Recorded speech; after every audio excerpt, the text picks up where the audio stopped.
আসসালামু আলাইকুম বন্ধুরা, কেমন আছেন সবাই? আশা করি ভালো আছেন। রকমারি রান্নাঘরে নিয়ে আসলাম আজকে ডিমের দো পেঁয়াজা। এখানে যা যা লাগবে, আমি পেঁয়াজ কুচি নিয়েছি, তেজপাতা, কাঁচামরিচ, রসুন কুচি, আদা কুচি, 6টা ডিম আর রান্না করার জন্য তেল। এখন আমি একটু দিয়ে দিব তেল। তেল দিয়ে আমি ডিমগুলোকে ভেজে নিব। ডিমগুলোকে ভেজে নিচ্ছি।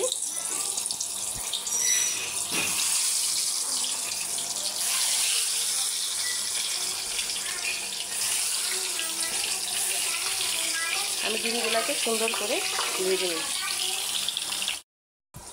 তো বন্ধুরা দেখেন, আমার ডিমগুলো সুন্দর লাল লাল করে ভাজা হয়ে গেল। এখন আমি ডিমগুলোকে তুলে নেব।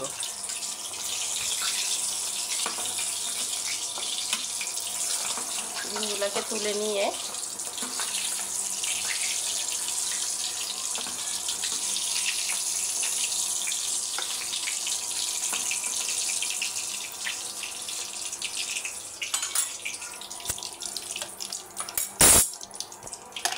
এখন দিয়ে দিব পেঁয়াজ কুচি।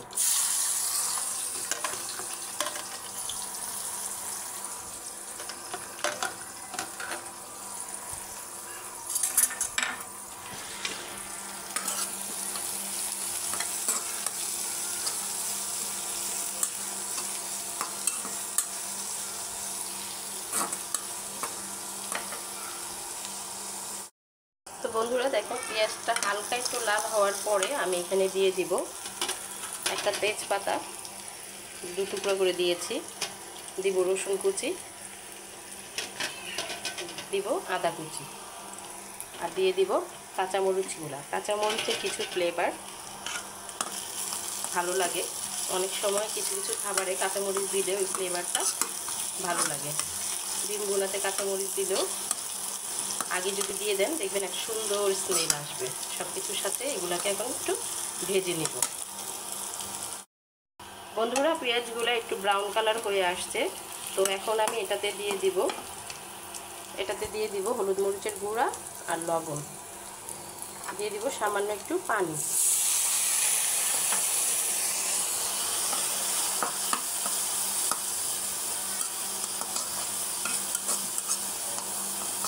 এটাকে ভালো করে কষিয়ে নেব। ডিমগুলোকে দিয়ে দিলাম। ডিমগুলোকে দিয়ে একটু নাড়াচাড়া করব, করে সামান্য একটু পানি দিয়ে দিব।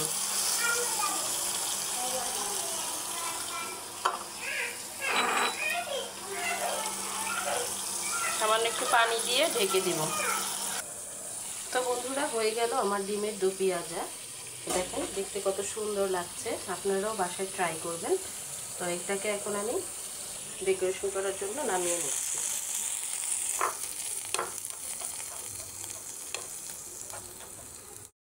বন্ধুরা তৈরি হয়ে গেল আমার ডিমের দো পেঁয়াজা। উপর দিয়ে আমি একটু জিরা গুঁড়ো করে দিয়েছি। আপনারাও এভাবে রান্না করে খেয়ে দেখবেন, আমাকে কমেন্ট করে জানাবেন কেমন হয়েছে। আপনারা আমাকে একটু লাইক ফলোয়ার করে দিবেন।